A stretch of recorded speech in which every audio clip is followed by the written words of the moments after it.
Autoridades, señoras, señores, en nombre de Nueva Economía Forum les doy la bienvenida a la tribuna Andalucía del Forum Europa que organiza con la colaboración de Cajasol La Caixa. Hoy tenemos el placer de acoger la intervención del vicepresidente de la Junta de Andalucía y consejero de Administración Local y Relaciones Institucionales, don Diego Valderas, quien será presentado por el portavoz del Grupo Parlamentario Izquierda Unida, Los Verdes, Convocatoria por Andalucía, en el Parlamento de nuestra comunidad autónoma, don José Antonio Castro Román. La tribuna es suya.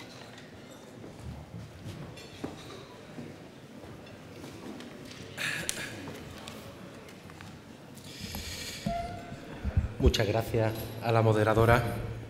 Estimado presidente del Fórum Europa Nueva Economía,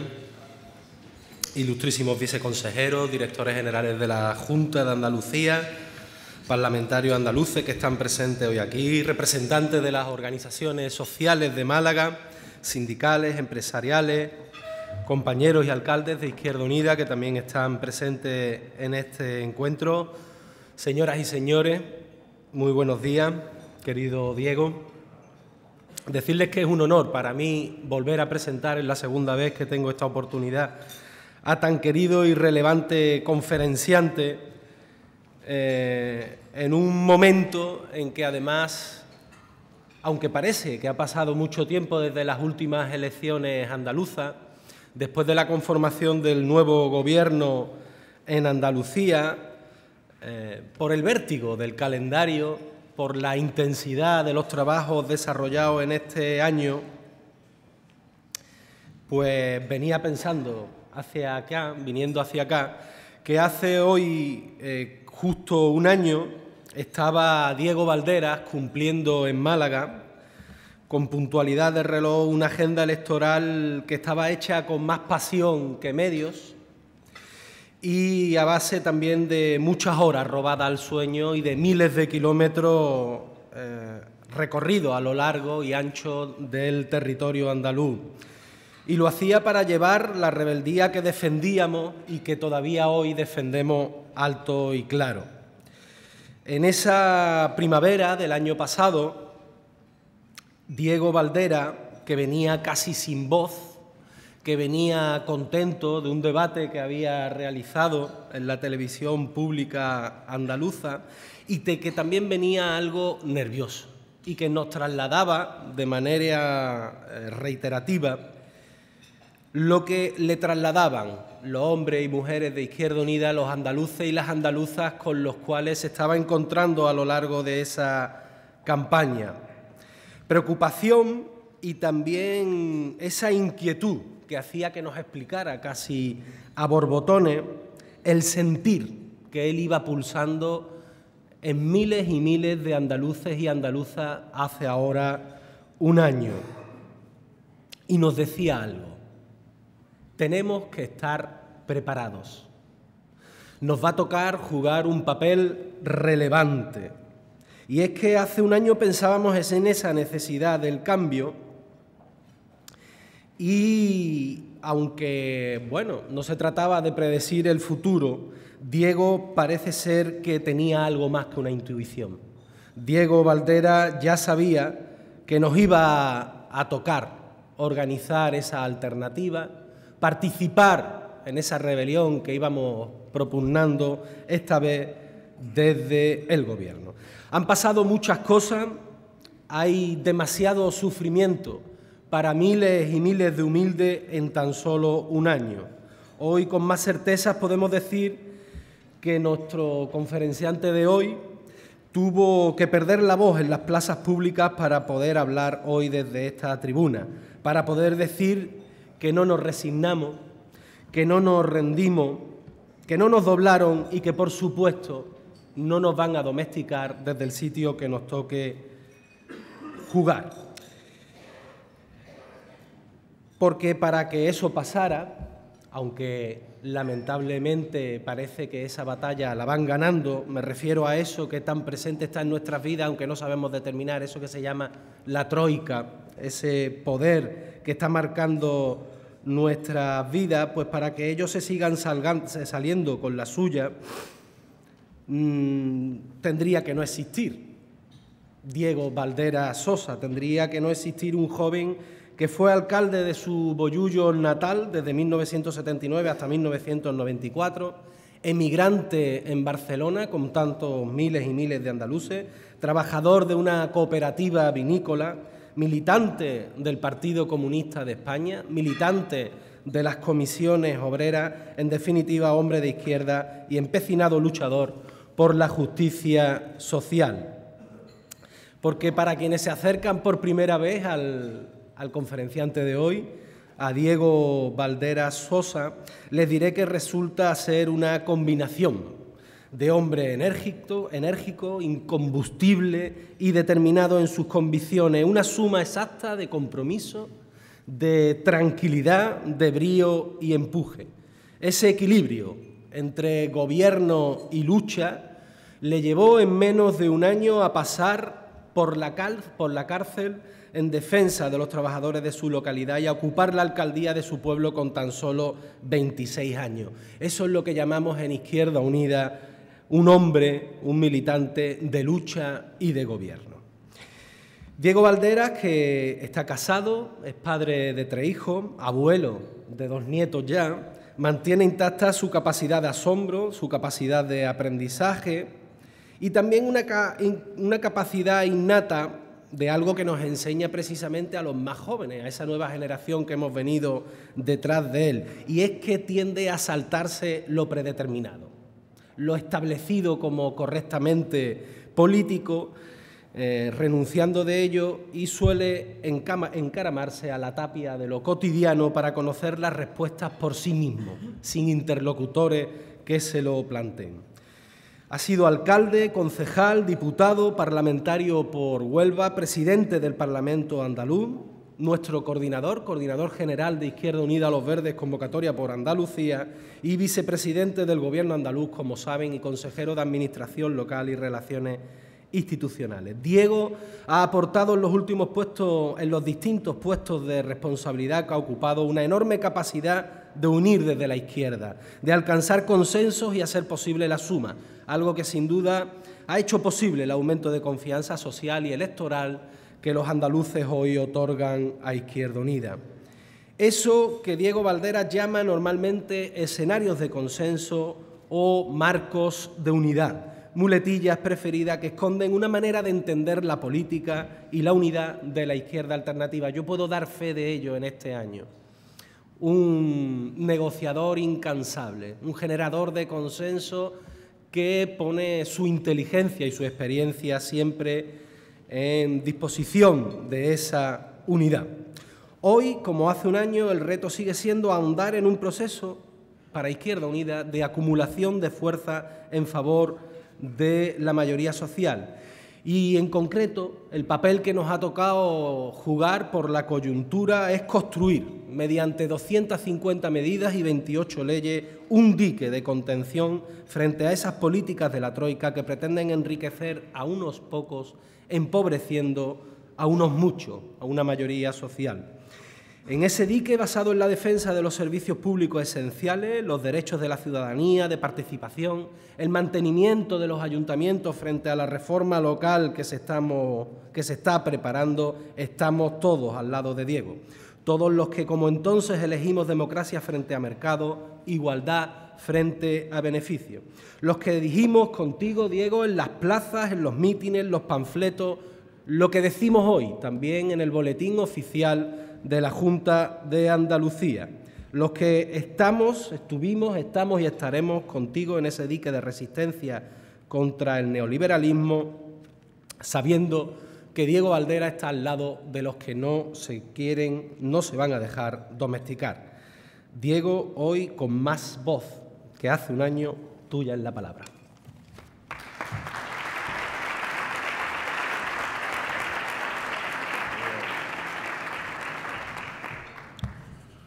Buenos días, amigos y amigas, y gracias, José Antonio, una vez más, por tu cariño, tu generosidad y las palabras que dedicas a mi persona, que no es más que el representante de un colectivo intelectual que efectivamente tiene hoy una responsabilidad en Andalucía y tiene en su cabeza, en sus programas, en su plan estratégico, una Andalucía soñada. Sobre todo esa Andalucía soñada que signifique poner en valor un mayor nivel de justicia social y, muy especialmente, ser capaz de construir un nuevo modelo de Estado, un modelo de Estado en el que nuestra comunidad autónoma juegue un papel importante. Pero situado el agradecimiento a mi amigo, compañero de viaje, y yo espero que de largo viaje, en todo lo que significa ser una Andalucía más justa, saludar a todos los alcaldes y alcaldesas que se encuentran aquí con nosotros, también, como no, al delegado del Gobierno de la Junta de Andalucía, a mi compañera responsable de la vicepresidencia de la Junta, a los compañeros que representan al movimiento sindical, al movimiento empresarial, en general a todos los amigos y amigas de la Administración local aquí presente y también, como no, a quienes se han querido acercar a este desayuno a hacer posible un encuentro de reflexión que no solo pretende quien interviene que sea la suya, sino que sea también compartirla con cuantos estáis aquí. También a mi querido amigo y apreciado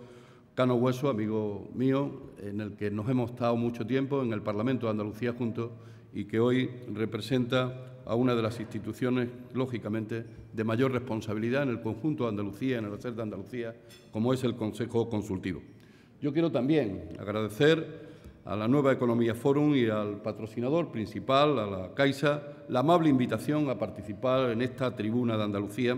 y, cómo no, a mi compañera y amiga Mar Arteaga, es decir, que hace siempre honores en lo que representa el Nueva Economía Forum de ir presentando y acompañando a quienes tenemos la oportunidad de intervenir en esta tribuna. Gracias por generar espacios de reflexión que son muy necesarios en los momentos que vivimos, ¿no? En un momento y en un tiempo político en el que hay una dura batalla de ideas, una batalla de ideas que se hace imprescindible y yo diría también en unos tiempos convulsos, unos tiempos de incertidumbres y de cambios, porque los tiempos convulsos, los tiempos de incertidumbre, los tiempos de cambio suelen ser tiempos de crisis que tienen que saber las sociedades y las instituciones y quienes representan al conjunto de la sociedad aprovechar adecuadamente. Digo que agradecer a todos los amigos que nos acompañan y a los compañeros de los medios de comunicación, que seguro que más allá de las palabras de la conferencia tendrán también interés en otros temas a los que, como siempre, estamos desde la posición de la Consejería y de la Vicepresidencia, que me honro en representar, abierto a cualquier formulación, por muy complicada que sea. Y es cierto que en el hacer diario de la vida y el de la coyuntura política, es decir, la dinámica es tan fuerte, es tan rápida, que efectivamente cada día suceden y se ponen encima de la mesa temas nuevos en el marco de ese hacer de lucha y de gobierno que tiene el compromiso de la Junta de Andalucía y el compromiso del Gobierno en el que me encuentro. Un compromiso de hacer posible un gobierno de cercanía, un gobierno en el que efectivamente se ponga otra forma de gobernar, otra forma de hacer y de construir la política. En esa otra forma de hacer y de construir la política yo creo que hay un aspecto fundamental al que yo me quiero referir, por la importancia que tiene y por la importancia que ha jugado siempre los elementos del modelo de Estado en la construcción de vida y de convivencia de todo el conjunto del país. Y por eso el título y a lo que me voy a referir, aunque haré mención a otros temas, es un Estado federal, plurinacional, cooperativo y solidario. Me parece que es un debate tan importante hoy como lo fue hace ahora más de 35 años y que en aquel momento fue un debate también en tiempos de incertidumbre, en tiempos convulsos, en tiempos que permitieron impulsar determinados cambios que nos han servido para construir, yo diría, una sociedad mucho mejor, una sociedad más justa, de más participación, de más democracia y de más justicia social. Esa sociedad está hoy en debate y por eso que está en debate yo creo que es bueno y oportuno reflexionar sobre ese modelo de Estado federal y es lo que pretendo sistematizar en la visión de conjunto que en un momento en que encalla el modelo institucional español, que es incapaz de resolver la situación de crisis que afecta a nuestra sociedad, yo creo que debemos de dar, es decir, voz y debate a una nueva arquitectura del Estado. Durante un largo periodo, desde el 78 hasta principios del siglo XXI, la Constitución española ha sido considerada una especie de icono sagrado, intocable y fuente ineludible de la solución para todos los problemas que se presentaran o se presenten en el país.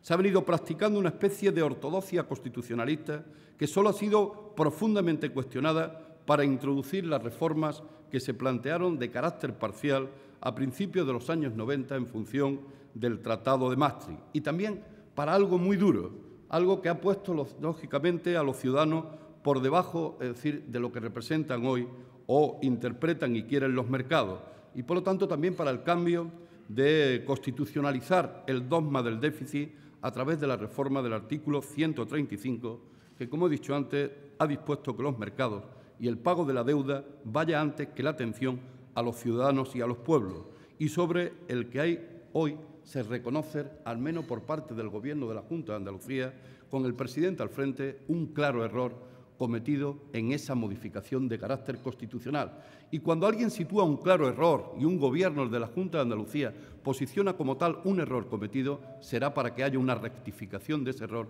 vuelvan las aguas a su sitio y se ponga, lógicamente, como no puede ser de otra forma, la democracia a tener la soberanía de las urnas y la capacidad del pueblo a estar por encima y por delante de los mercados.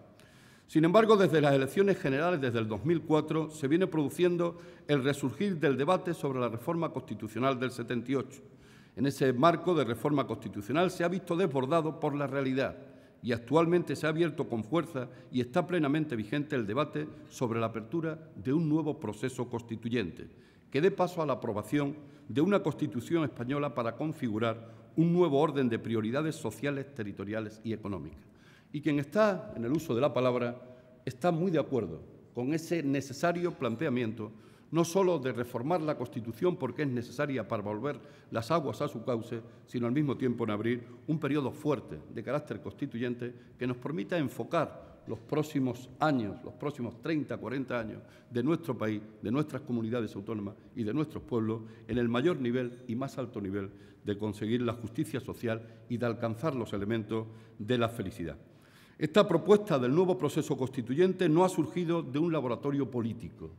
no ha venido, es decir, caída de ninguna parte, ni es atribuible a la mayor o menor lucidez o audacia de una o de otra fuerza, partido, corriente ideológica de la izquierda. Ha sido, yo diría, la movilización de la calle, la nueva rebelión de la juventud indignada por las actuaciones especulativas y corruptas de determinados gobernantes y sectores financieros, la que ha manifestado la necesidad imperiosa de acabar con la gran estafa perpetrada por el capital contra los trabajadores y las trabajadoras, contra los ciudadanos en general, cuando se ampara en una Constitución que proclama derechos democráticos para conculcarlos en la práctica diaria, con reformas que se tornan como plagas contra las capas populares.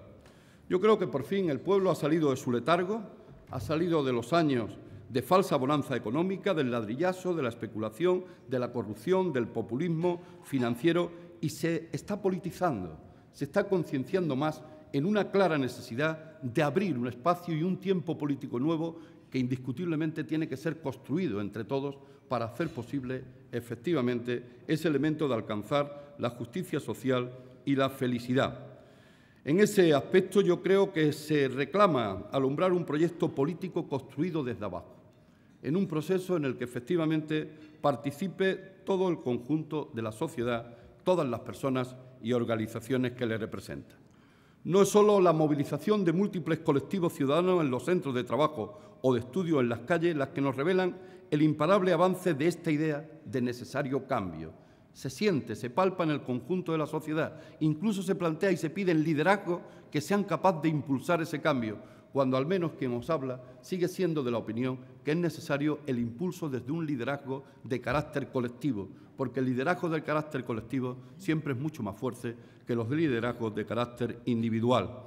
En ese sentido, el modelo que ha venido sosteniendo el sistema actual de carácter bipartidista está cayendo en las encuestas y se muestra incapaz de sacarnos del atolladero en que la ambición de unos pocos nos arrastra. Y esa es una realidad. Hay una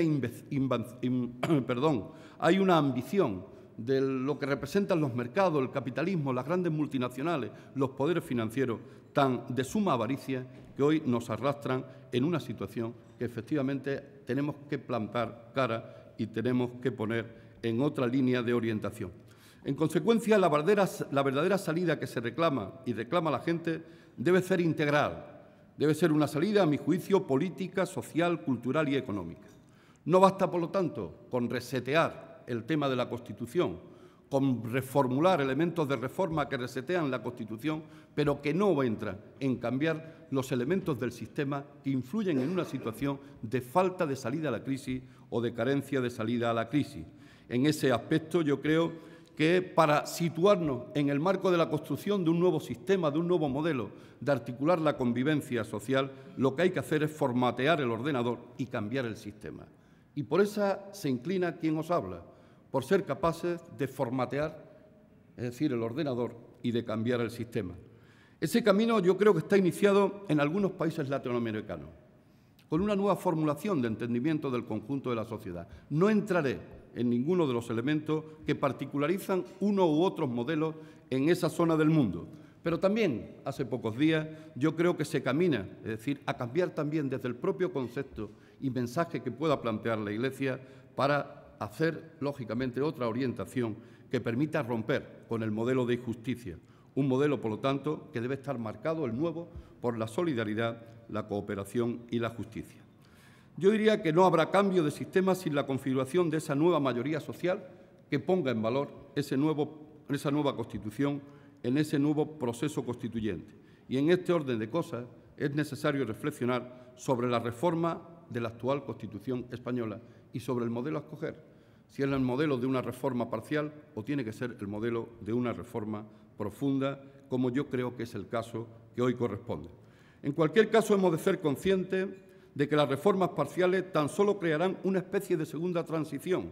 cuando yo creo que esa especie de segunda transición se está viendo también superada por los elementos de reforma en las que no se cuenta con nadie, sino simplemente tiene la opinión de quien hoy tiene el concepto de mayoría o soberanía a través de las urnas, y cuyo éxito solo se produciría si el sistema actual es capaz de volver por sí mismo a la senda de crecimiento gracias a los brutales sacrificios que se imponen a las clases trabajadoras. Por lo tanto, estamos en la orientación de un modelo y de unos cambios que no plantean nada de justicia social. Alguien lo decía el otro día y yo lo comparto. La troika requiza diariamente miles de carritos en la casa del pobre, en la casa del trabajador y en las clases medias. Y eso es lo que está ocurriendo por parte de la troika. Y en ese sentido, el caso de agresión en cuanto a los derechos de los ciudadanos en Chipre,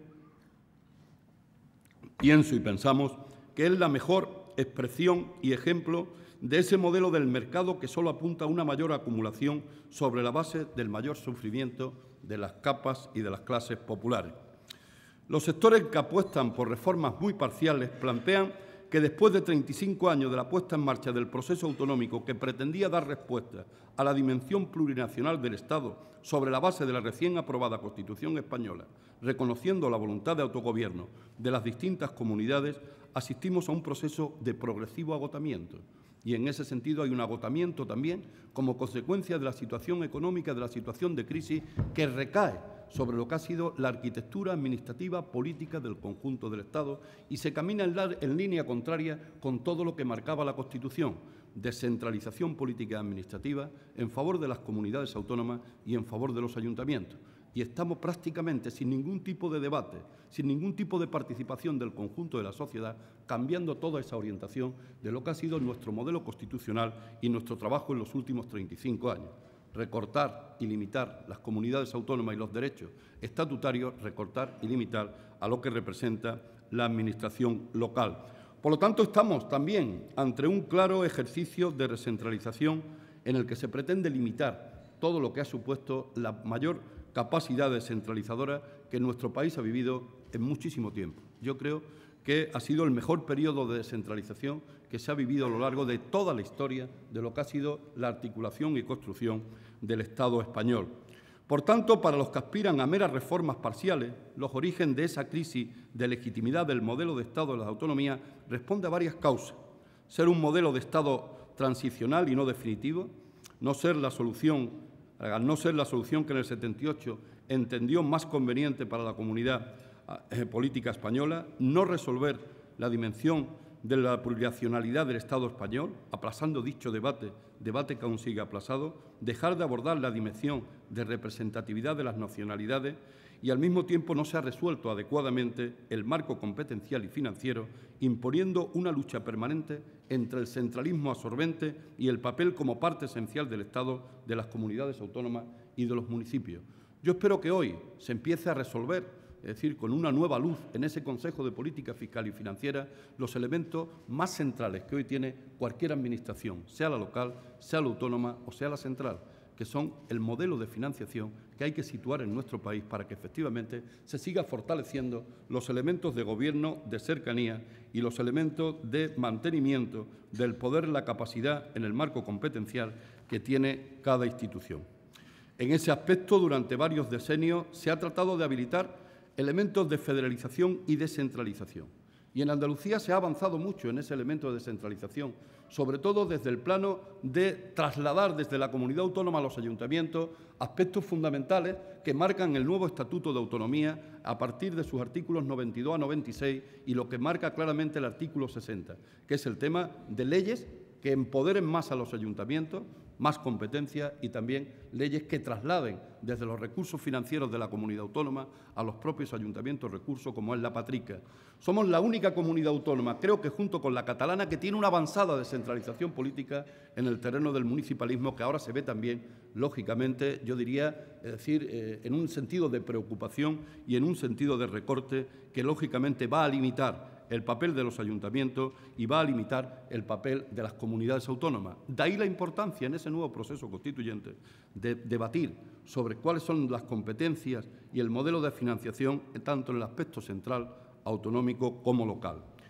Por otra parte, estamos asistiendo a una realidad que yo denomino que las reformas que están planteándose ahora mismo por el Gobierno de nuestro país se convierten en las espaldas del conjunto de la ciudadanía más debilitada en 7 plagas, 8 plagas o cada reforma en una plaga. Y en ese sentido hay un proceso de cambio del propio Estado sin debate en el que se reforma en función de esta reforma la propia Constitución y los propios derechos constitucionales. Y en ese sentido se está hurtando o cambiando de tapadillo el modelo de Estado. La reforma laboral, la reforma educativa, la reforma del sistema público de salud, la reforma de la seguridad social, de las pensiones, la reforma judicial, la reforma del mercado financiero, la reforma de la administración local y la reforma de los servicios públicos con su privatización constante y permanente, yo creo que vienen claramente a plantear que estamos en un proceso de reforma que está actuando en una reforma total del conjunto del Estado.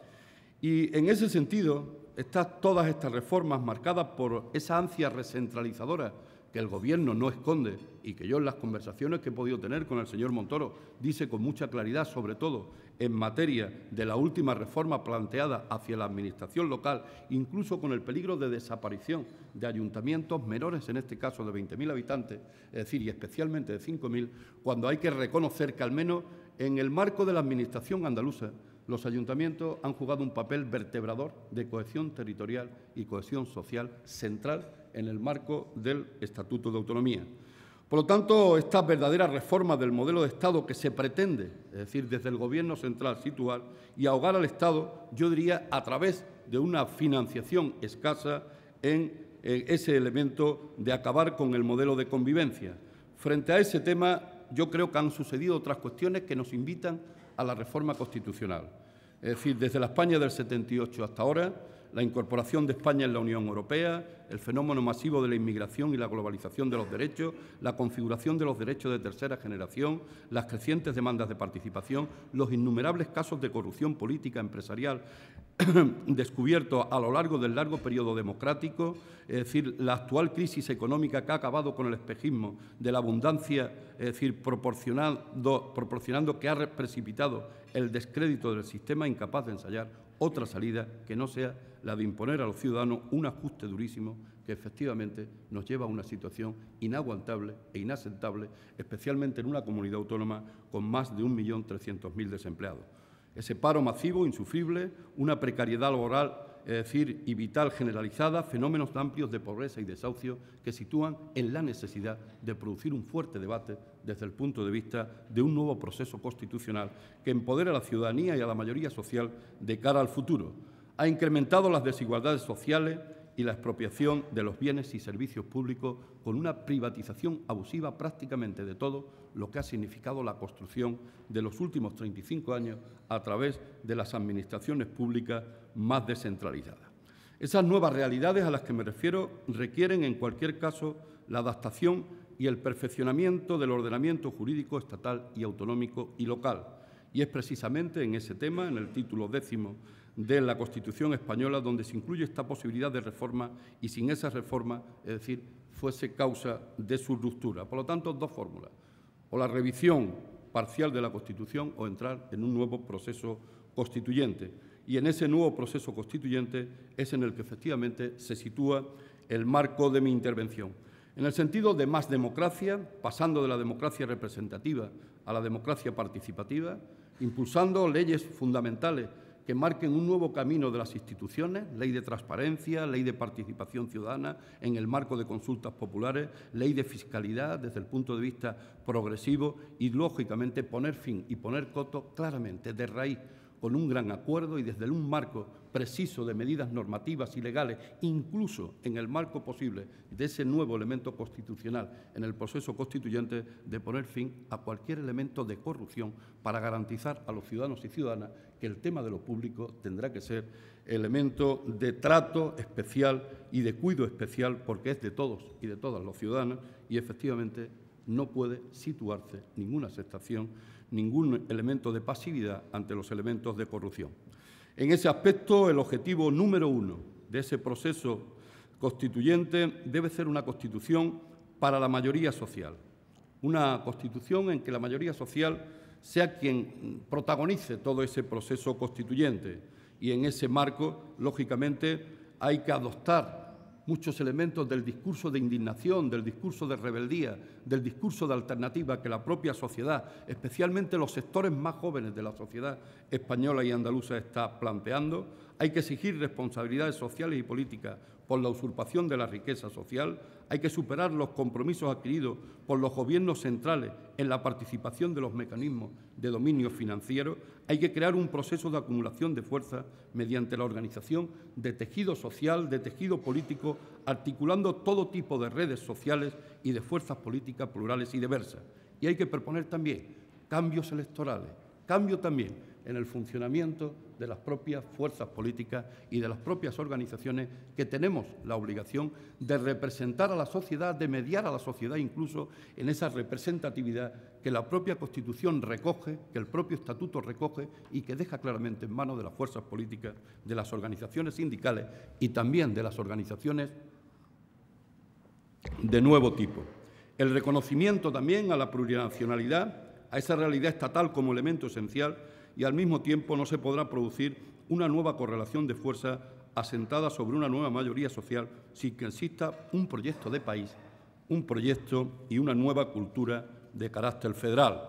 Hay que abrir un proceso de resistencia frente al desmantelamiento del estado del bienestar, hay que desmontar el actual poder financiero, hay que instaurar un nuevo ordenamiento jurídico y hay que situar que los derechos de los pueblos deben ser reconocidos radicalmente sobre la base de los derechos que son propios a su ciudadanía. De ahí la importancia también de una ley, una Carta de Derechos de Ciudadanía, como recoge el compromiso político que hoy mantiene el Gobierno de la Junta de Andalucía y que en estos 4 años tiene que quedar al servicio de los ciudadanos y de las ciudadanas. En ese aspecto, yo creo que saben que el proceso de descentralización derivado del marco constitucional del 78 señala que el principio de organización de la estructura política y administrativa se basa en el reconocimiento de la existencia de una pluralidad de corporaciones territoriales con personalidad jurídica distinta a la del Estado que administran ellas mismas mediante órganos integrados. Pero llegado aquí es importante saber, es decir, cómo está gobernado este mundo, con qué modelo y con qué sistema. Y en ese sentido decir que hoy hay 28 países en los que habita más del 40% de la población mundial que tienen y se autodominan estados federales, y algunos con planteamientos en el que en muchas ocasiones lo que son los elementos de igualdad del conjunto de la sociedad en los temas fundamentales de la sociedad del bienestar están sumamente garantizados. Conozco algunos de los elementos de Estado federal en el marco europeo que claramente no permite que ninguna ciudadanía esté por debajo en el tema de derechos, es decir, importantes de la sociedad, por debajo del 99,5 de la media. Y, por lo tanto, a partir de ahí se pueden establecer particularidades de unos territorios o de otros, pero garantizando que los elementos de igualdad en los aspectos centrales de los servicios estén sumamente aceptados y sumamente asumidos. En ese aspecto, el Estado federal se caracteriza por una específica estructura donde se concitan la unidad, la diversidad, la cohesión y la participación, y concurren en el Estado federal elementos de cohesión como la contingencia espacial, la necesidad de defensa común, la homogeneidad política y social, al tiempo que factores particulares derivados de la diversidad política, social, económica y cultural. Como principales rasgos de la diversidad, en el marco de ese modelo federal podemos situar todos aquellos que derivan de la riqueza lingüística, cultural, de sistemas de instituciones y de modelos de desarrollo que, aportados colectivamente al marco federal, permiten un espacio plural de convivencia.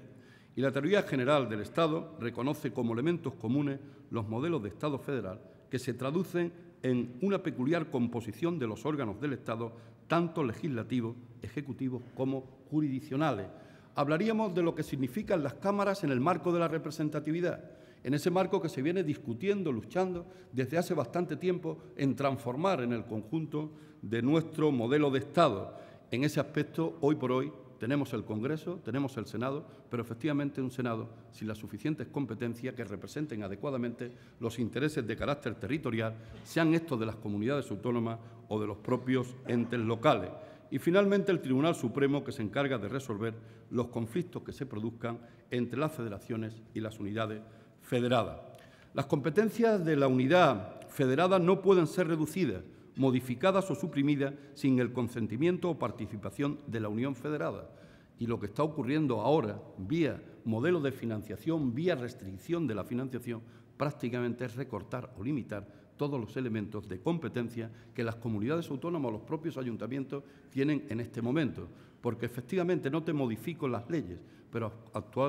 automáticamente te modifico un modelo de financiación que te imposibilita cumplir la letra negra sobre blanca del Estatuto de Autonomía o la letra negra sobre blanca de las leyes que amparan a la Administración local. Y eso está sucediendo en este momento. Inicialmente, un acuerdo federal correcto debería poseer varias dimensiones. Por un lado, debería concretar fines y objetivos. Se trata de una lógica presidida en el ámbito político por los principios de eficacia, eficiencia y estabilidad institucional como elementos centrales que tienen que tener el nuevo modelo en ese proceso constituyente al que me estoy refiriendo a lo largo de mi intervención. Y en ese aspecto, nosotros creemos que en España tenemos la posibilidad de cambiar el sistema profundizando en la democracia real mediante el cambio desde el carácter monárquico de la forma del Estado al avance del ideario republicano. Y lo tiene que decir quien se siente republicano, con todo el respeto al actual modelo de Estado, pero no ocultando que efectivamente uno camina hacia esa posición de construir un modelo de Estado federal, solidario, cooperativo y, en última instancia, como podría ser de otra forma, republicano. Y republicano porque, agotado el crédito del actual marco constitucional, roto el pacto de forma unilateral por la oligarquía político-financiera encarnada, en este caso, por el modelo neoliberal, tanto europeo como el que se inserta en España, es decir, tan claramente como lo ha estado haciendo el actual gobierno, el gobierno de Rajoy, con sus privatizaciones, recortes, derechos y giros neocentralistas, yo diría que roto, es decir, el modelo constitucional y el consenso constitucional de 1978, estamos libres para plantear un programa para negociar con el pueblo, para negociar con otras fuerzas sociales y políticas democráticas la recomposición de un nuevo pacto democrático basado en los valores de justicia social, de federalismo, de cooperación y de solidaridad. Nuestro formato de Estado federal contiene, por lo tanto, unas características muy claras que directamente paso a relatar sin pararme en ella. El tema de la paridad, el tema de la reforma necesaria de la ley electoral para acercar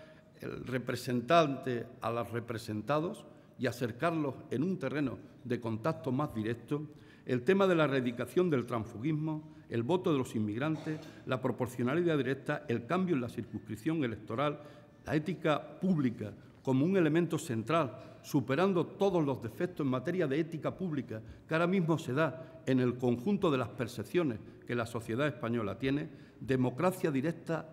y participativa,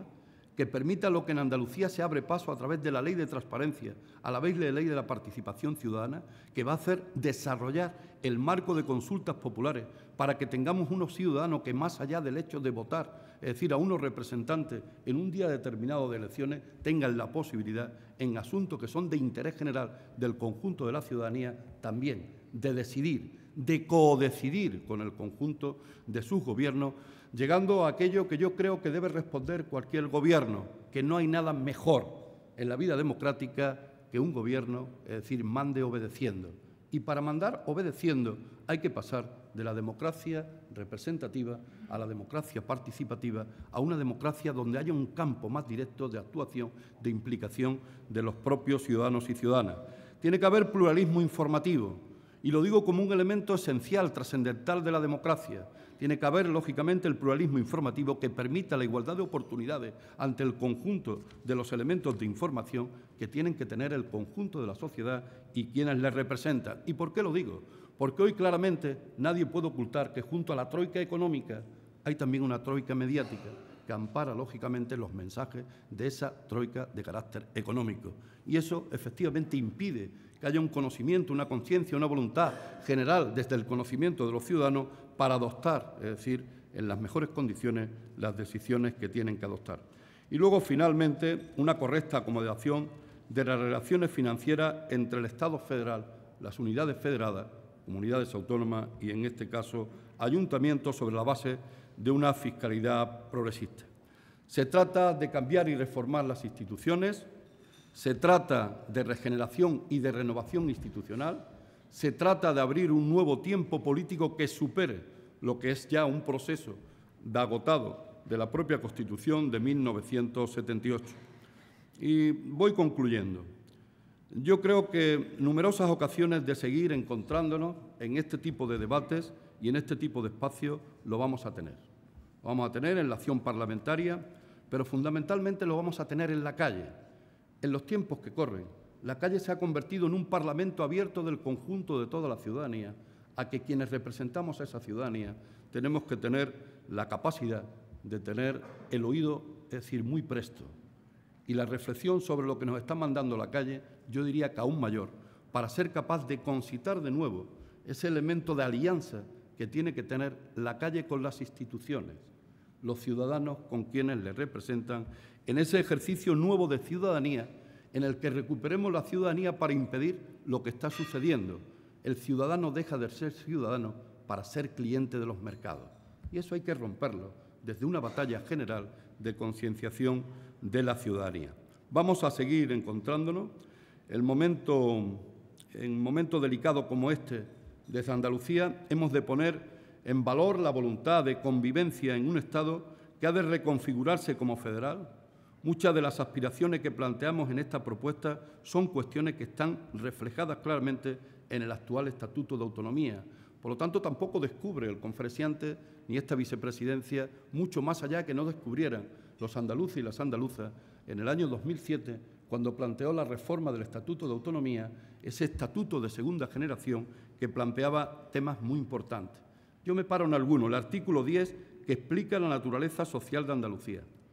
donde se recogen las aspiraciones de empleo, vivienda, derechos sociales, que están en la raíz de esta propuesta federal y plurinacional. No hay que olvidar que el artículo 10 dice que hay que caminar a una sociedad de pleno empleo, pero dice algo más importante. Dice que el Gobierno, las instituciones, quienes representamos a los ciudadanos, estamos obligados a remover los obstáculos que para conseguir ese objetivo hay. Yo creo que hay que ser autocrítico en ese tema. Yo creo que no estamos a la altura de remover adecuadamente los obstáculos que están ahora mismo impidiendo, es decir, que se pare la sangría del desempleo y que se avance hacia una sangría de recuperación del empleo, del trabajo, de la actividad económica. El artículo 156, del que soy un enamorado, dice en su texto de autonomía de Andalucía que el interés general, la economía tiene que estar al servicio del interés general y la riqueza la ostente quien la ostente también al servicio del interés general. Y habrá que plantearse y habrá que reflexionar si en el marco de nuestras instituciones, en el marco de nuestras responsabilidades, estamos haciendo que ese artículo cobre valor, así como el 157, que es el de la planificación democrática de la economía como un factor fundamental y de participación. Por lo tanto, creo que desde una vocación integradora, la que tiene Andalucía, Andalucía tiene mucho que decir y se puede poner a la vanguardia del debate de Estado, del debate del modelo de Estado. Yo creo que está obligada a ponerse en la vanguardia del debate del modelo de Estado si no queremos que nos construyan el Estado que fuimos capaces de impedir, el principio de la democracia entre el 78, 79 y sobre todo en aquel 4 de diciembre del 77 y en del 77 y del 79 y en aquel 28 de febrero de 1980, que fue el que nos permitió un modelo de Estado en condiciones de igualdad con cualquiera de otros de los pueblos del conjunto del Estado. Yo creo que hoy hay que tener presta el oído, preocupado ante una situación que se puede estar dando de que efectivamente se vuelva a un escenario preconstitucional, no solo en el terreno de limitar las competencias de las comunidades autónomas y los ayuntamientos, no solo en el terreno de limitar determinados derechos y conquistas sociales alcanzadas en este tiempo, en estos 35 años, sino también a aquel modelo de carácter de Estado en el que decía que Andalucía no tenía por qué tener el mismo nivel de altura que pudieran tener comunidades de carácter histórico, en el modelo de financiación y en el modelo de competencia. Por lo tanto, los andaluces no deberíamos tener ningún inconveniente, ir a un nuevo consenso constitucional que dé paso a un verdadero Estado plurinacional, a una reforma federal del Estado de las Autonomías, que implica más que ingeniería jurídica para separar su actual organización, requiere que debamos en profundidad sobre si hemos de organizar un conjunto de reformas sobre el actual texto constitucional o si hemos de apostar por un proceso constituyente participativo. El camino que recorramos y como lo recorramos habrá de darnos parte de las respuestas que necesitamos. Un proceso donde actores y voces deberán ampliarse sobre quiénes fueron los protagonistas de la elaboración del marco constitucional del 78. No es posible ya decir a 7 grandes padres háganos un texto que luego el conjunto de la sociedad respaldará o no respaldará. Yo creo que es que ahora hay que hacerlo desde abajo con la sociedad, porque mucho la sociedad ha avanzado en conocimiento y mucho la sociedad hoy puede y debe de participar. Por lo tanto, preocupados por la unidad del Estado, por los derechos de sus ciudadanos y la solidaridad entre territorios, los andaluces hemos de ser conscientes de que necesitamos un pacto federal que debemos cerrar definitivamente mediante una fórmula federal y un debate que acomode la realidad plurinacional de España sin cerrarnos a consulta a los pueblos que quieran formar parte de un Estado, porque yo soy de los convencidos que ante cualquier consulta ganaría el modelo de Estado federal y ganaría avanzar desde el desarrollo constitucional a ese nuevo modelo. Amigos y amigas, agradeciendo la atención, pidiendo disculpas porque sé que era un tema lo suficientemente profundo que no me permitía soslayarlo en 15 minutos y por lo tanto casi he doblado el tiempo en la tribuna, pero agradeciendo la paciencia, el interés que creo que han prestado, reiterando el compromiso de esta consejería, de esta vicepresidencia, con el impulso a medidas de cambio social en la lucha contra las desigualdades, desde una perspectiva ética, diciendo la verdad, porque en los momentos más difíciles hay que decir la verdad, toda la verdad y la situación real al conjunto de los ciudadanos y sumando cada día con el compromiso de cada ley y en cada medida un nuevo paso en favor de esa serena, profunda y democrática revolución en el marco de la rebeldía ciudadana que permita superar las estructuras de un sistema tan impuesto como indeseable. Y quiero situarme ahí. Estamos ante un sistema que ha derivado a la imposición en un marco indeseado y en un marco que rechaza el conjunto mayoritario de la ciudadanía. Andando se hace el camino y desde el reconocimiento de la dificultad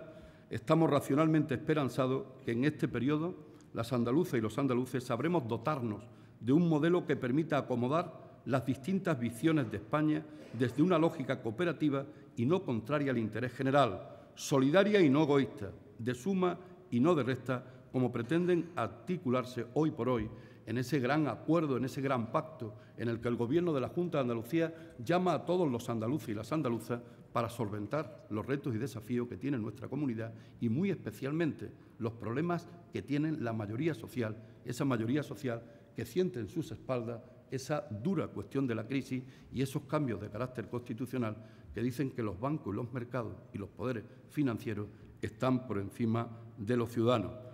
Y que todo ello lo alcancemos bajo el principio de la participación ciudadana, del avance de la calidad democrática. Yo creo que estamos ante un desafío apasionante, esperanzador, y eso es lo que les he tratado, de mandar como mensaje. Es decir, creo que hay un nuevo tiempo político, un proceso ilusionante, un proceso esperanzador y un proceso en el que el pueblo andaluz, como siempre, en el contexto de la España que soñamos, en el contexto de la Andalucía por la que estamos batallando y estamos luchando, tenemos mucho que decir. Agradezco vuestra atención y muy especialmente a la mesa y muy especialmente las palabras generosas siempre de mi buen amigo José Antonio Castro, con el que tenéis la seguridad que vamos a dar muchas batallas en cualquiera de los puestos de trabajo que nos toque en la vida pública estar, sea al frente del Grupo Parlamentario de Izquierda Unida, que lógicamente lo está haciendo magníficamente, o sea en cualquiera otra de las responsabilidades orgánicas o institucionales que la ciudadanía deposite en nosotros. Deposita, lógicamente, en esta fuerza política el convencimiento y la solvencia de alguien y de una fuerza política que tiene proyecto de Andalucía y que tiene también proyecto de Estado. Buenos días y muchas gracias.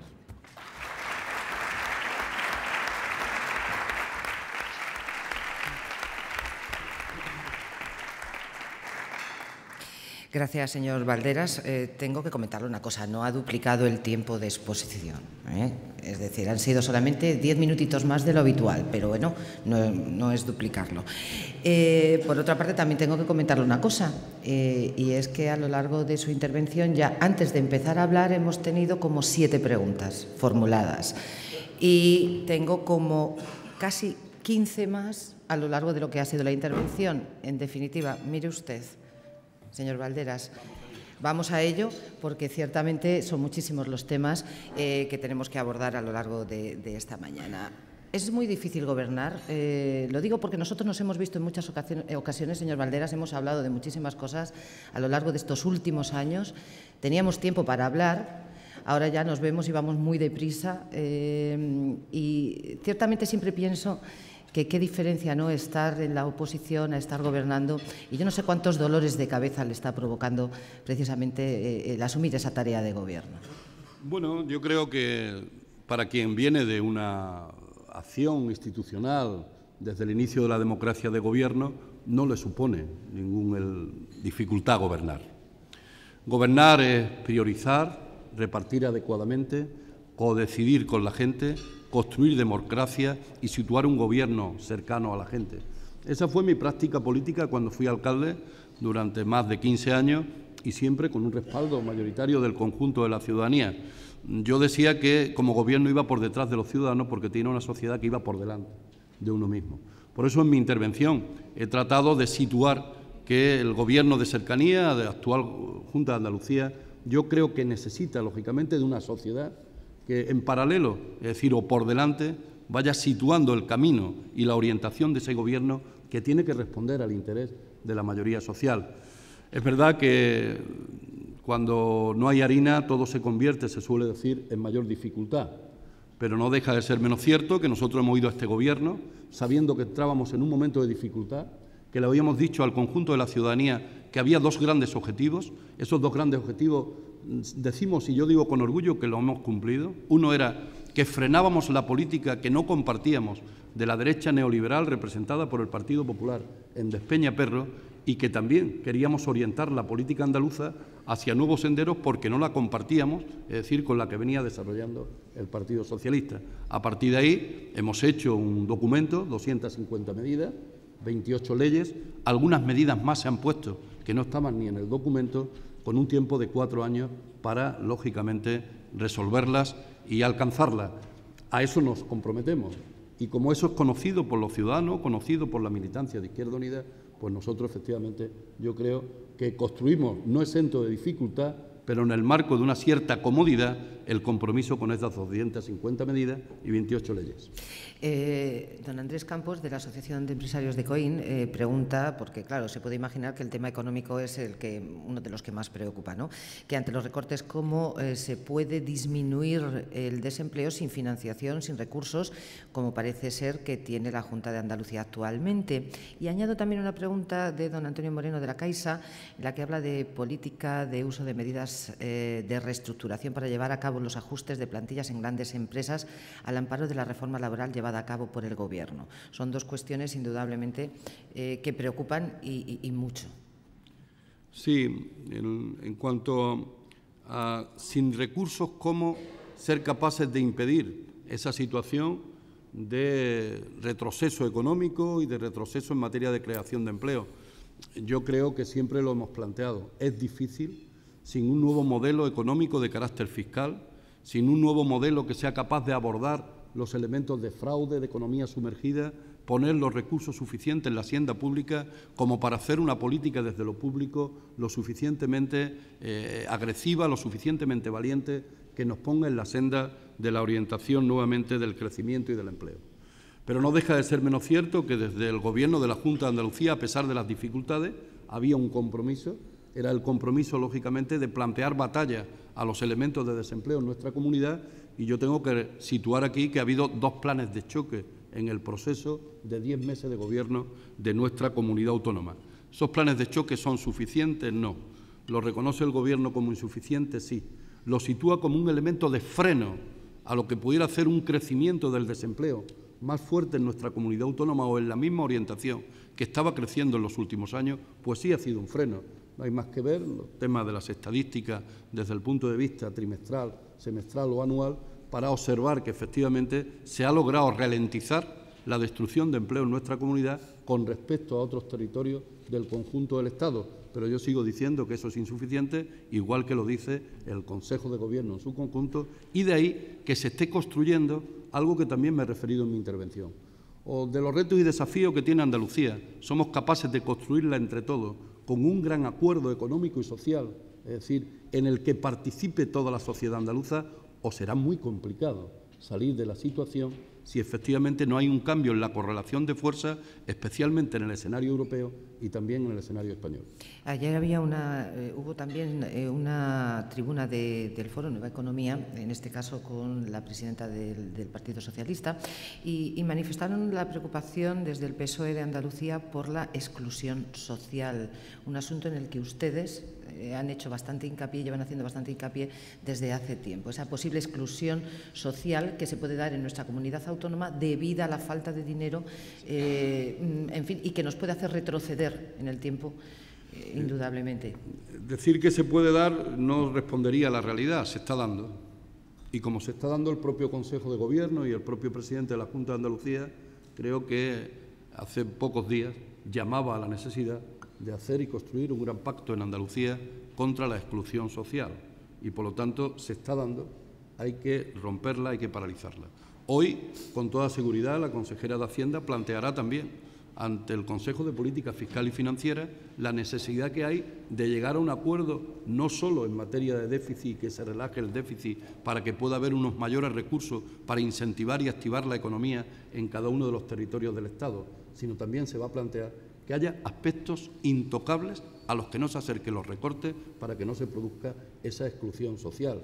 ¿Cuáles son esos temas? Lo ha dicho claramente esta mañana. Salud, educación, dependencia y prestaciones sociales como elementos centrales, porque no podemos compartir con la última reforma de las pensiones y reforma de la seguridad social y reforma de las prestaciones sociales, que a los mayores de 55 años que se quedan sin ninguna ayuda en materia de desempleo, pues se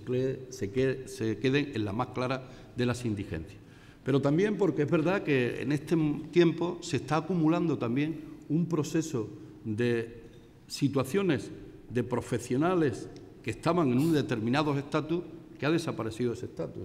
Y hay cientos y cientos de profesionales,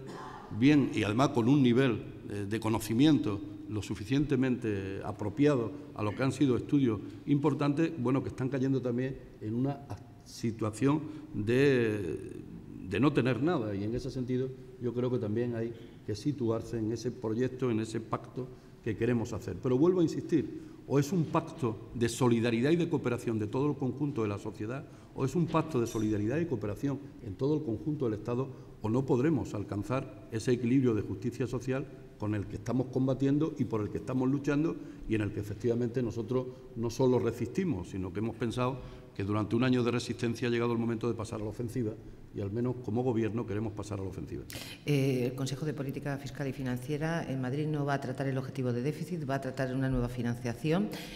No sé si habrá tenido, imagino que sí, oportunidad de hablar con la señora Martínez Aguayo. ¿Hasta qué punto o cuándo se va a decir basta, o piensan decir basta desde Andalucía, o cómo van a poner, digamos, un tope a una serie de condiciones que parece ser no son aceptadas desde nuestra comunidad autónoma por el Gobierno actual, el bipartito? Vamos al Consejo de Política Fiscal y Financiera. Yo, Diego, con mucha claridad de los objetivos que se tienen que cubrir y se tienen que plantear y con la nueva orientación que tiene que tener el modelo de financiación. Por lo tanto, vamos esperanzados y esperamos no venirnos, es decir, sin un nuevo marco de orientación de ese modelo de financiación.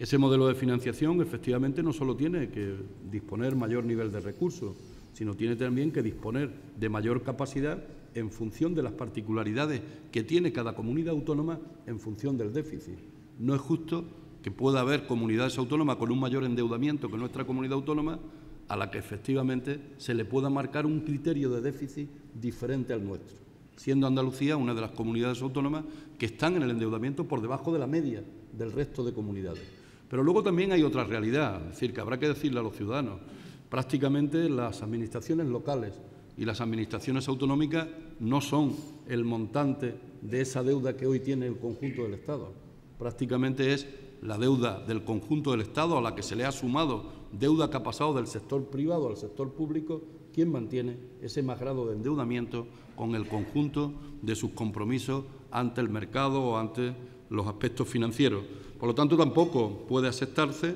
de que se trate de presionar más a las administraciones locales y a las administraciones autónomas porque no están estas en una consideración diferente, es decir, a las del Estado, más al contrario. Están en mayor comodidad y en menor endeudamiento y, por lo tanto, en mayor posibilidad de que el déficit se abra, se relaje y no sea tan injusto como ha sido el del año anterior y el de este. Y hay que decir una cuestión. Yo creo que en Andalucía hemos puesto por delante a los ciudadanos, por delante a las necesidades, que los elementos de déficit. Por eso, cuando nos hemos pasado del 1,5 al 2, hemos dicho y seguimos en el argumento que ha sido para defender que los servicios fundamentales efectivamente no se deterioraran aún más de lo que se estaba viendo venir. Una cosita, el señor Montoro ayer señalaba que las 3 comunidades autónomas a las que no se les permitió esa tasa por los depósitos serán compensadas. Entre ellas está Andalucía. ¿Cómo cree o piensa que se llevará a cabo esa compensación? Y bueno, si cree que se llevará a cabo, ¿no? Claro. No estoy dentro del señor Montoro y no sé cómo hará la compensación. Lo que sí es cierto es que se tiene que hacer. Y lo que sí es cierto es que hay que decirle también al Gobierno de este país que no es necesario seguir ante el Tribunal Constitucional rechazando lo que el Tribunal Constitucional nos da como derecho. La subasta de medicamentos podría ahorrar en el conjunto de Andalucía 200 millones de euros todos los años. Y cada vez que el Tribunal Constitucional da la razón a Andalucía, parece que el Gobierno, es decir, se está mal con esa decisión que nos da y nos empoderan todos los derechos, recurre nuevamente e impide que Andalucía pueda hacer un ahorro en un tema tan importante como lo que significan los temas farmacéuticos, los productos farmacéuticos. No solo estamos en esa situación, hay otras situaciones que yo he podido vivir en las que yo creo que hay un excesivo celo del Gobierno de España por recortar y limitar la financiación en el conjunto de Andalucía con respecto al trato que da a otras comunidades autónomas. Y los ejemplos en el FLA y en otros temas están ahí. No entendemos cómo a Andalucía, en el tema del fondo de liquidez, se le ha tratado tan injustamente cuando a Valencia, cuando a Cataluña y a otras comunidades se ha tratado, yo diría, con mucha mayor generosidad, a pesar que Andalucía tenía menor endeudamiento. Don Juan Arias, del Observador, pregunta si está de acuerdo con economistas como Alberto Montero, que proponen salir del euro para superar la crisis, recuperando soberanía. Sería un atrevimiento por mi parte, es decir, incluso desde un cierto desconocimiento y acercamiento a la realidad de un análisis que habría que hacer y que habrá que hacer. Es decir, aquí, en este momento, de que uno ve como una posibilidad económica la salida, a mí me parece que está, en este caso, fuera de lo que ha sido mi análisis, mi estudio. Lo que sí no niego es que hay que profundizar en esa situación. Hay que profundizar en ese análisis porque lo que no se puede aceptar es que pudiera ocurrir, es decir, en ningún país, lo que se le estaba planteando por parte del no sé quién de la Troika, porque nadie sabe quién ha sido, el tema del ataque a los ahorradores que ha habido en Chipre, es decir, en estos momentos y en la situación que se ha puesto. Y, por lo tanto, yo creo que, bueno, hay que hacer ese análisis, hay que estar preparado para hacerlo, pero en este momento yo al menos no tengo la suficiente conocimiento como para decir si es mejor un camino u otro. Lo que sí es cierto es que por el camino que nos llevan en este momento no está dando ningún resultado de carácter positivo y cada día hay más una conciencia que se eleva frente a ese planteamiento de Europa y que hace la Troika del conjunto de ciudadanos y ciudadanas. Y, por lo tanto, hay un distanciamiento y un marco de desconfianza cada día más creciente. Don Alfonso Rubio, de Aspromanis, preocupado por los problemas que está generando la crisis, pregunta si los impagos de la Junta de Andalucía en el área social, los que mantiene en este momento sobre las asociaciones del tercer sector, dice que está creando un colapso económico y que está provocando que estén incluso hasta el borde del cierre. Dice que, por ejemplo, los centros especiales de empleo se mueren por la misma causa.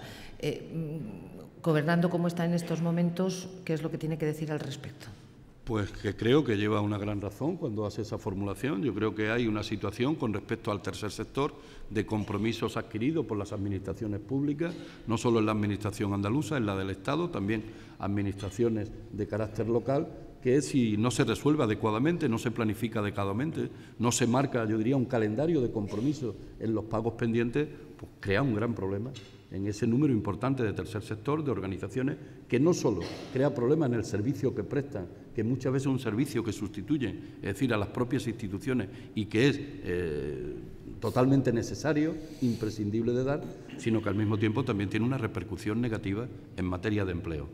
Pero ¿qué ocurre? Que cuando hay un recorte financiero tan drástico, tan dramático, tan duro como el que se produce del conjunto del Estado a las comunidades autónomas, a los ayuntamientos, se ahoga la posibilidad de actuación en este caso, de una institución como la comunidad autónoma. No hay que olvidar que prácticamente el 85% de los recursos, y creo que me quedo corto, de la comunidad autónoma de Andalucía viene vía transferencias del Estado. En el momento que el Gobierno, en el momento que el señor Montoro presiona a ese río, a ese manantial de recursos que se produce en las transferencias, se colapsa, es decir, cualquier posibilidad de pago desde una posición racional. Por eso estamos tratando de buscar la fórmula y yo creo que días como hoy del Consejo de Política Fiscal Financiera, conocer el alcance de la relajación del déficit, de la capacidad de endeudamiento y al mismo tiempo del nuevo modelo de financiación, con el Fondo de Liquidez para el año 2013, pueden permitir hacer lo que estamos procurando y yo mismo creo que es muy necesario, un plan de pago, es decir, para el tercer sector de nuestra comunidad autónoma que les permita planificar adecuadamente su situación. De todas maneras, también la reforma de la administración local, según se asegura, desde luego no por el PP, que es quien lo auspicia, pero sí por el Partido Socialista, incluso por ustedes, está generando o piensan que puede generar una brecha, tal y como está en estos momentos redactado, puede generar una brecha en materia social bastante importante, ¿no? Sí, yo creo que hay una posición muy clara en el conjunto de la reforma planteada por el Gobierno central y por el señor Montoro, que yo la califico como la ley antiayuntamientos, porque no tiene otro calificativo, que yo creo que pone en un gran sentido de preocupación pues los servicios que puedan prestar los ayuntamientos menores de 20.000 habitantes y al mismo tiempo la limitación de democracia. Pero con esa situación de caminar hacia una privatización de los servicios municipales en la administración local, hay también un peligro, el peligro que ahora mismo las centrales sindicales, las organizaciones sindicales plantean, que si lógicamente esa ley, es decir, de reforma de la administración local, sigue adelante tal cual, se puede poner en peligro en Andalucía aproximadamente 40.000 empleos, 200.000 en el conjunto del Estado. Yo espero que se trunque ese tema, porque además creo que es una ley, es decir, sin sentido, una ley que no soluciona absolutamente ningún problema, más bien los crea y más bien pone en una situación de escenario preconstitucional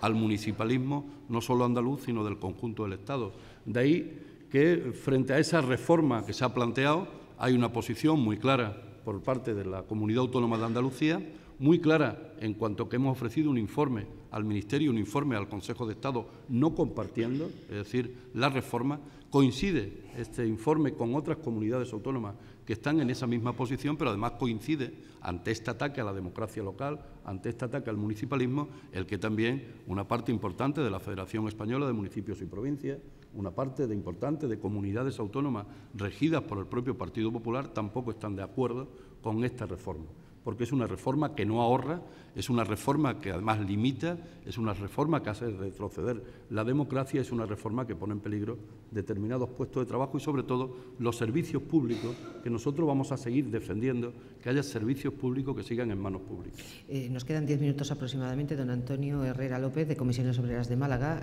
pide su opinión sobre el Pacto por el Empleo que ayer se firmó. Que además está usted muy atento ahí. Sí, nosotros cuando estuvimos en el proceso electoral y lo decía José Antonio Castro, nosotros hicimos una serie de compromisos con el conjunto de la sociedad andaluza. Yo, en nombre de Izquierda Unida, incluso firmé ante notario determinados compromisos. En el compromiso número 4 que firmé ante notario y ante la ciudadanía andaluza estaba el construir un gran acuerdo económico y social para afrontar los retos y desafíos de nuestra comunidad autónoma, que se enmarca en los acuerdos que se están teniendo en Andalucía para ver si somos capaces de conformar un gran pacto por Andalucía, sobre todo con el objetivo de crear empleo. En ese aspecto se inserta el acuerdo económico y social firmado ayer, ese acuerdo de progreso en nuestra comunidad, que marca y orienta políticas que se han de hacer, que se va a depositar en el Parlamento, que se va a trasladar a las fuerzas políticas, porque se pretende que sea un acuerdo que vaya más allá de lo que ha sido el tradicional acuerdo de concertación entre empresarios, sindicatos y gobierno, es decir, con el objetivo de situar no solo al Parlamento, a las fuerzas políticas, sino también al conjunto de organizaciones que tienen mucho que decir en el desarrollo económico de nuestra comunidad. Y a mí me parece que se está haciendo con pasos importantes. El otro día hubo otro acuerdo importante, acuerdo que Málaga pudo ver en primera persona, como es el pacto que se hizo por el desarrollo de un turismo sostenible e integral de Andalucía, que también venían a estar firmados por el sector de la hostelería andaluza y también por el sector de los representantes. Ayer el propio presidente lo dijo, a este pacto que se sumaba ya había que sumar el pacto anterior hecho ya en materia de turismo. Don Joaquín Pérez, presidente del sindicato CESIF de Málaga, pregunta por la alcaldesa de Manilva. En concreto, asegura que ¿qué tiene usted que decir sobre la actuación de la alcaldesa? Que señala que ha contratado a 70 personas, a su propia hija en el ayuntamiento. Dice que, bueno, que es un hecho que está siendo investigado en estos momentos en los juzgados. Y si avala usted la contratación de familiares y amigos en esa administración local. Dice, o pregunta, ¿Izquierda Unida va a reprobar la actitud de la alcaldesa de Manilva? ¿No cree que con ese silencio, o si hubiera un silencio, se podría estar refrendando esas prácticas? Yo creo que no se puede estar de acuerdo ni con esa ni con ninguna de esas prácticas. Por lo tanto, con claridad y con rotundidad. Ni con esa ni con ninguna. Más allá de que habrá que también comprobar el alcance, es decir, ajustado, es decir, de las denuncias que se hacen. Lógicamente, en ese terreno, en su momento, yo creo que incluso la Dirección Provincial de Málaga, con conocimiento de la Dirección Andaluza, tiene en sus manos que al menor atisbo de seguridad de este tema, pues lógicamente habrá que proceder en los elementos que sean necesarios desde el punto de vista del código ético de nuestra formación política, sin ningún tipo, es decir, de comprensión ni de tolerancia. En los aspectos que se puedan estar, en los elementos que no son compatibles con una sociedad de transparencia, con una sociedad de ejemplaridad, nosotros tolerancia cero. Doña Consuelo Escudero, de Televisión Española y también Radio Nacional de España, se preocupan por la cuestión de los ERES, quieren conocer su opinión acerca de los últimos acontecimientos relacionados con el caso de los ERES en Andalucía y su valoración de la segunda fase de esta operación y si va a tener, a su criterio, consecuencias políticas. Bueno, nosotros lo hemos dicho ayer, tanto desde el plano político como desde el plano de mi condición de vicepresidente del Gobierno de la Junta de Andalucía. Es decir, la justicia está obligada a llegar hasta el final, alcance a quien alcance y sea quien sea. Y por lo tanto nosotros es decir, adelante, adelante y además a exigir a la justicia que tenga un nivel de celeridad como el que le reclama el conjunto de los ciudadanos y ciudadanas de Andalucía. Y hay que aclarar estas cuestiones hasta el final. A partir de ahí hay una cuestión, había un compromiso del Gobierno de la Junta de Andalucía y especialmente de Izquierda Unida que lo planteaba en el marco de su acción y participación en el Gobierno. Comisión de Expedientes de Regulación. Se ha llevado trabajando 5 meses. La Comisión de los Expedientes de Regulación de Empleo yo creo que fue un ejemplo de democracia que no se da en otros lugares, pero también fue un ejemplo de resolver, de señalar determinadas responsabilidades. Y quiero recordar que efectivamente no fue el presidente de la Comisión quien no señaló responsabilidades desde el punto de vista político y desde el punto de vista administrativo. En todo caso, es cierto que el Partido Popular, al no compartirla, hizo decaer una propuesta que iba en responsabilidades políticas y administrativas, justamente yo creo que en una dirección, a mi juicio, acertada. A partir de ahí queda la justicia. Y a la justicia lo que le ha dicho ayer el propio Consejo de Gobierno en las diversas intervenciones, desde el consejero de Empleo y de Economía, el señor Antonio Ávila, a yo mismo. Es decir, adelante, con rapidez, para hacer posible que alcance a quien alcance. Y luego había también algunas intervenciones desde el punto de vista político que decía que, bueno, que si el señor Guerrero, que vuelve a estar en la cárcel, tiene que decir algo más de lo que ha dicho hasta ahora, que lo diga, es decir, y que lo diga abiertamente, porque el tema de la transparencia no tiene efectivamente ningún elemento en el que se pueda hacer condescendiente. Hay que ser transparente, hay que ser firme, hay que ser fuerte. Pero aclarado esto y otros temas, lo que hay que hacer es las normativas legales adecuadas que impidan totalmente de raíz que alguien pueda en la vida pública aprovecharse de lo público. Y eso significa que aquellos que lo hacen y son descubiertos tienen que ser no solo penalizados desde el punto de vista de lo que marca la justicia, sino yo diría incluso apartados de lo que es la vida pública y la participación en cualquiera de los elementos que le pueden dar la democracia. Pregunta don José Luis Hernández, del CSIR, si el futuro del bipartito, según el Cádiz que pueda tomar el caso de los ERES, está en peligro o no.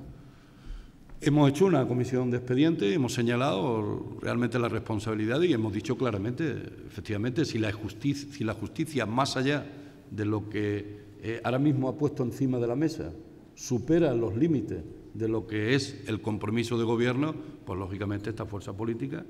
se lo replantearía y lo reflexionaría con total tranquilidad y con total serenidad. Pero bueno, ese elemento no ha llegado. Si llega, pues entonces lo veremos. Yo siempre he dicho que creo estar en un gobierno con gente, actuales de este gobierno, en las que efectivamente le considero la condición de personas honradas. Si no fuera así, pues yo mismo no estaría. Estamos en un momento, hemos hablado antes del Pacto por el Empleo, tenemos también una ley de transparencia, es decir, parece que es como un momento en el que se buscan pactos, pero yo no sé si a criterio suyo son posibles los pactos con el Partido Popular o no, si hay voluntad para ello. Y también quería hacerle a este respecto, en cuestiones de pactos, si cree que es posible que se puedan solventar ciertas cuestiones que están un tanto estancadas si se negocian en bloque, véase, por ejemplo, una negociación en bloque de lo que es el Defensor del Pueblo, la FAM y también el caso de la RTVA. En cuestión de pactos, si atiende uno a lo que ha significado y significa el análisis retrospectivo de los últimos tiempos y de los últimos años, tendrá uno que decir que parece difícil que se alcance cualquier tipo de acuerdo. No se ha alcanzado en aproximadamente 2 años ningún tipo de acuerdo en el conjunto del Estado. En el conjunto incluso de nuestra comunidad autónoma, yo diría que tampoco, hasta ahora. ¿Eso quiere decir que no haya que intentarlo? No. Yo creo que hay que intentarlo y hay temas importantes que superan la condición exclusivamente ideológica o electoralista de las fuerzas políticas que tenemos representación en Andalucía y, por lo tanto, es bueno y es ajustado que en temas como RTVA, temas como el Defensor del Pueblo, temas como la Cámara de Cuentas y otras instituciones que superan el aspecto particular de cualquier fuerza política, es bueno, es deseable que se alcancen acuerdos. Son instituciones que tienen que estar al servicio del conjunto total de la ciudadanía. Pero situado esto y sabiendo que hay determinadas mayorías de carácter muy especial en el conjunto de nuestra comunidad autónoma para resolver determinados asuntos por acuerdo y consenso, yo soy de los que piensa que si en instituciones importantes alguien, en función del aprovechamiento de esa capacidad de mayoría cualificada, impide el desarrollo de esas instituciones de servicio al conjunto de la ciudadanía, hay que resolver democráticamente lo que sea necesario. Por lo tanto, diálogo, búsqueda del acuerdo, búsqueda del consenso en todas esas instituciones. Pero si uno ve que alguien veta el que instituciones tan importantes como las que he mencionado se dejan, lógicamente, aparcadas porque alguien impone una condición de cualificación, nosotros estaríamos en buscar salidas democráticas porque son instituciones de servicio. Defensor del Pueblo, Cámara de Cuentas, Consejo Consultivo, las que puedan decir en este momento. Reforma de la ley incluso, ¿no? Reforma de la ley, claro, sí hay que hacerlo, pero bueno, ese es el último olivo. Yo suelo decir que los olivos se cavan de uno en uno. Incluso me parece que ni siquiera un paquete de solventar el Defensor del Pueblo, pero en función de qué ocurre en RTVA, o RTVA en función de qué ocurre en Cámara de Cuentas, o qué ocurre en función de Consejo Audiovisual, o en función de Consejo Consultivo. A mí me parece que ese diálogo así, de paquete, no es un diálogo conveniente, porque cada institución tiene un nivel de responsabilidad y un nivel de servicio diferente, y por lo tanto habrá que negociar todo lo que sea negociable, pero sin vetos de ningún tipo. Todavía nos quedan varias cuestiones, así que tenemos que ir muy brevemente, fundamentalmente porque tenemos 5 minutos nada más. Vamos a ver, don Antonio Martínez Molero, del Foro de Saneamiento de la Costa del Sol, dice que en mayo del 2010 se pone en funcionamiento un canon de recursos hídricos como un impuesto finalista, y dice que el Foro de Saneamiento Integral de la Costa del Sol, calculando que a la fecha hay recaudado cerca de 100 millones de euros, dice, queremos saber dónde se invierte. Bueno, el saber de dónde se invierte el canon, ¿no? Bueno, el canon efectivamente yo creo que se hace con ese objetivo de invertir para mejorar todas las condiciones de los servicios, especialmente hídricos, hidrológicos o de servicios de agua que tengan que servir los ciudadanos y ciudadanas. Decir dónde se invierte, lógicamente, tiene que obedecer a un determinado aspecto de planificación o planeamiento en función también de cada organismo o cada mancomunidad. Y hay que reconocer que efectivamente en eso tiene una parte importante la Junta de Andalucía, que cuando tenía toda la Confederación Hidrográfica en sus manos, lógicamente al cambiar los elementos y parte del Guadalquivir en su conjunto está hoy en manos del Estado y del Gobierno de España, bueno, pues ahí, como no se articule una posición común, pues será lógicamente complicado orientar adecuadamente dónde. Pero cada mancomunidad, por ejemplo, de servicios de agua, en función del canon, lo tendrá que hacer en función de su planificación y en función de las mejoras de las obras para prestar mejores servicios. Don Jerónimo Núñez, que es presidente de la Federación Andaluza de Vendedores de Prensa, quería preguntarle si ha hecho alguna gestión sobre la discriminación, dice, que están sufriendo los kiosqueros en Andalucía con el tema de la venta de tabaco, cuyo porcentaje de beneficio sigue siendo el mismo que hace 20 años. Ese es un tema que ahora mismo no me consta. Y en todo caso, pues bueno, estaré amablemente a atender cualquier tipo de información, reclamación, aspecto que se haga, pero no me consta. Bien, y don Juan Cano Hueso, ya vamos a las 2 últimas preguntas. Dice, señala que el pasado lunes don Alfonso Guerra en Málaga comentó que abrir y desbloquear las listas electorales suponía que los candidatos tuvieran como adversarios a los de otros partidos, pero también a los propios compañeros de candidatura. ¿Me puede repetir? Sí, claro que sí. Don Alfonso Guerra, en Málaga, comentó el otro día que abrir y desbloquear las listas electorales suponía que los candidatos tuvieran como adversarios a los otros partidos políticos, pero también a los propios compañeros de candidatura. Sí, el proceso de listas abiertas, que creo que es al que se refiere, no ha sido nunca un elemento que yo creo que se pueda situar, es decir, que mejora las condiciones de la democracia, no tienen por qué. En ese aspecto, por lo tanto, yo no soy en este momento, en mi reflexión, partidario de listas abiertas. Yo sí soy partidario de la modificación de la ley electoral, de acercar, lógicamente, el elegido a quienes lo eligen y de marcar una nueva circunscripción desde el punto de vista electoral que acerque, es decir, a quien representa a los ciudadanos a estar más en contacto con los ciudadanos. Eso sí me parece una cuestión necesaria en el tema de carácter electoral, incluso el que haya una representatividad que pueda permitir el pluralismo político con una mayor solvencia que el que lo hace actualmente, porque la ley de ON que tenemos actualmente prácticamente solo se sitúa en el terreno de potenciar a las fuerzas políticas mayoritarias y no a lo que es la pluralidad de opiniones que tiene el conjunto de la ciudadanía. Entonces, mi reforma de la ley electoral caminaría por otro derrotero, que es lo que plantea aquellos que dicen listas abiertas. Bien, donde se ha producido, pues a veces se ha producido no de forma positiva para el conjunto de los ciudadanos y ciudadanas, y yo creo que efectivamente tenemos una Constitución con un sistema de partidos que tiene que mejorar la ley electoral, que tiene que mejorar incluso los partidos, incluso la acción democrática dentro de los partidos, si se cabe en esa reflexión. Pero más allá de eso no creo que lo otro venga a repercutir de forma positiva, a mi juicio, en el terreno de la acción democrática. Señor Valderas, ahora viene la cuestión del morbo, es la última pregunta. Y es que, claro, viendo sentados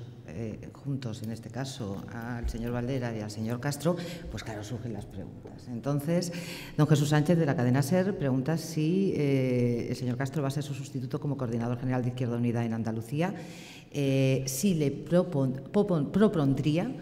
y esa cita de junio, ¿qué es lo que va a suceder? Bueno, yo lo primero que quiero situar, que de forma convencida he dado un paso adelante en lo que yo interpreto renovación, regeneración, como queráis llamarla, dentro de mi fuerza política. Que lo demás lo hago de forma convencida. Siempre fui de los que defendí de que más de 12 años no es bueno que ninguna institución, ni siquiera al frente de una fuerza política, de una organización sindical o de cualquier otra, estuviese nadie. Pero bien, esa es mi particular forma de ver las cuestiones. A partir de ahí he hablado en mi intervención. Izquierda Unida es un proyecto colectivo. Yo creo que en el intelectual colectivo, más que en lo que significa el liderazgo individual.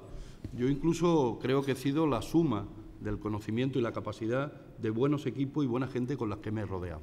Entre las mejores gentes con las que yo me he rodeado está la persona de José Antonio Castro. Lo he dicho abiertamente, por activa, por pasiva. Me parece que es una persona de un indudable valor, de una alta sensibilidad, de una capacidad de trabajo muy positiva, de una capacidad de diálogo, de consenso. Yo creo que, no voy a decir más cuestiones que creo que compartís. A partir de ahí, que ha decidido Izquierda Unida a través de la decisión que yo mismo impulsé y que tuve la oportunidad en algún momento de compartir con José Antonio,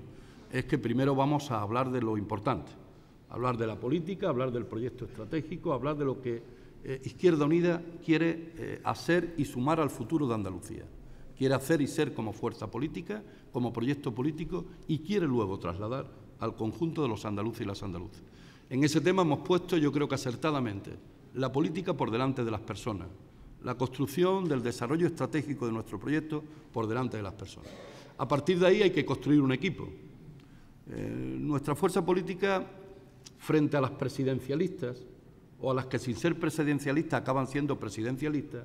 plantea más aquello de la dirección colectiva, la dirección colegiada, y al frente de la dirección colectiva o colegiada siempre un primus inter pares. A mí incluso mis compañeros me han dicho aquello de, oye, tendrás que seguir, como es lógico, en el marco de ese equipo. Por lo tanto, en el marco de ese equipo estaré. Si al final es mi compañero José Antonio Castro, en ese marco de reflexión colectiva, no podrá dudar nadie, lo digo aquí en Málaga, que tendrá, pues, como en un equipo ciclista, el mejor compañero para llevarle agua en los momentos que sea necesaria y cuando las cuestas sean más duras. Si es otro compañero, también le ocurrirá exactamente lo mismo. Y os puedo garantizar que la decisión se hará de forma muy colectiva, muy colectiva, muy colectiva, y por lo tanto yo no me atrevería a decir si esa responsabilidad al final va a recaer en la persona de José Antonio Castro. Es verdad que, como en cualquier decisión de la vida, en eso él también tiene mucho que decir. Queda la pregunta abierta que habría que... Solo una cuestión, y ya para finalizar. Si lo fuera al final, ¿qué le diría de tú a tú como compañero cuando uno traslada y de una manera muy personal, aparte de darle una caja a lo mejor de paracetamol para los dolores de cabeza que se le pudieran presentar, ¿qué le diría? A él o a cualquier otro compañero. ¿Merece la pena o no merece la pena, señor Valderas? Yo lo primero que le diría es que me tiene a su servicio total, a su disposición para lo que crean que en la función de mi conocimiento, de mi experiencia, pueda aportar a un proyecto político al que solo le debo. Yo soy posiblemente de las personas que más le deban a un proyecto político. Y como le debo a un proyecto político mucho, estoy muy agradecido a mi proyecto político y lo que me pidiera. Y en lo que me pidiera entra todo, menos aquellas cuestiones que son personales. A partir de ahí, lógicamente, yo sí le diría que vale la pena, si se construye un equipo de dirección de carácter colectiva con una estrategia lo suficientemente clara, lo suficientemente solvente. Izquierda Unida es una fuerza política de lucha y de gobierno. Y como fuerza política de lucha y gobierno tiene que responder a ese principio. Tiene que ser capaz de simpatizar el valor de la calle, el valor de la movilización social con la responsabilidad en la acción de gobierno. Y la responsabilidad de la acción de gobierno, para aquellos que hemos tenido la oportunidad de gobernar algunas instituciones, no es fácil. Hay que optar, hay que decidir, hay que priorizar. Y cuando se tiene un territorio tan amplio, que es un país como Andalucía, eso de priorizar, eso de decidir, la verdad es que es de un ejercicio de responsabilidad enorme. Pero cuando se hace con justicia, se queda uno realmente muy satisfecho y duerme con tranquilidad. Y yo creo que eso también puede ocurrir en el desarrollo de Izquierda Unida, el saber que construir en esta fase, en el nuevo tiempo político, una fuerza que está llamada desde la experiencia de Andalucía a hacer posible algo fundamental,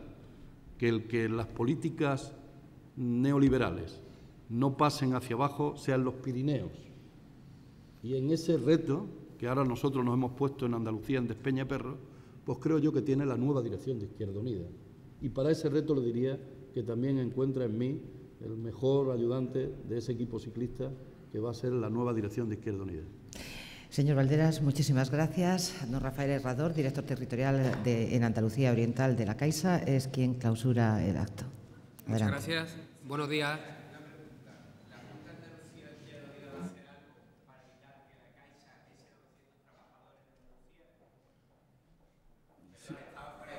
Sí,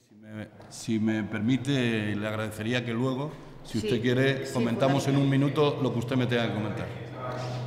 Fundamentalmente por una cuestión que te voy a comentar.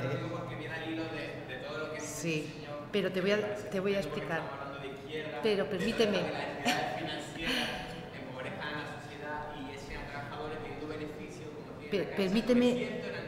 Permíteme una cuestión. Sí, permíteme una cuestión. Mira, ellos te van a atender fuera. Es que verás, hay más invitados y tienen que marcharse. Permítenos un momentito, si eres tan amable, porque te van a atender fuera en unos momentos, pero verás, hay un montón de invitados. No, fuera me refiero cuando termine el acto. Si eres tan amable, es que hay un montón de invitados que tienen que marcharse y además ya vamos fuera de tiempo. Y hemos hablado de la Caixa y hemos formulado la pregunta que se ha realizado. Así que yo, señor Herrador, si es tan amable, por favor. Bueno, pues muchas gracias. Siento la intervención. Buenos días, vicepresidente y consejero de Administración Local y Relaciones Institucionales de la Junta de Andalucía, portavoz del Grupo Parlamentario de Izquierda Unida, Los Verdes, Convocatoria por Andalucía, autoridades. Señores y señores, muchísimas gracias por acompañarnos en la mañana de hoy. En primer lugar, me gustaría agradecer a los organizadores la celebración de este foro que nos permite conocer el pulso social y económico tanto de la región como de España. Nuestro compromiso con la comunidad autónoma andaluza ha sido y es total, en todos los ámbitos, y más que nunca tras la integración de Cajasol. Día atrás se ha suscrito un convenio por el que la obra social de la Caixa invertirá en Andalucía 50 millones de euros, inversión destinada principalmente a paliar las necesidades de sus ciudadanos ante la actual coyuntura. De esos 50 millones, 7 se dedicarán a desarrollar una nueva línea de empleo entre los jóvenes. El objetivo es la creación de puestos de trabajo para personas jóvenes de la región mediante el apoyo a las empresas de reinserción, con nuestro programa Reincorpora e Incorpora, focalizada en la contratación de este segmento de la población. Otra línea general del convenio marco serán el desarrollo de los equipamientos sociales, educativos, culturales y sanitarios. Recordar que durante el año 2012 nuestro programa Caixa Pro Infancia ya ha facilitado ayuda a 36.000 menores en Andalucía. La incorporación del pueblo andaluz a la sociedad del conocimiento. También en el año 2012, 97.000 estudiantes participaron en este tipo de ayuda. La cohesión social, como punto clave, ha promovido en el año 2012 la inserción laboral de 1.115 personas en riesgo de exclusión. La atención, como no, a las personas en situación de dependencia. Cerca de 55.000 personas mayores han participado en los talleres de fomento de la autonomía, envejecimiento saludable y prevención de la dependencia. Pero el compromiso social de la Caixa se completará con las actuaciones impulsadas por la red de oficinas de la Caixa, con el objetivo de atender a las necesidades de sus entornos más cercanos. En el año 2012, 2.300 actuaciones se realizaron por nuestras oficinas.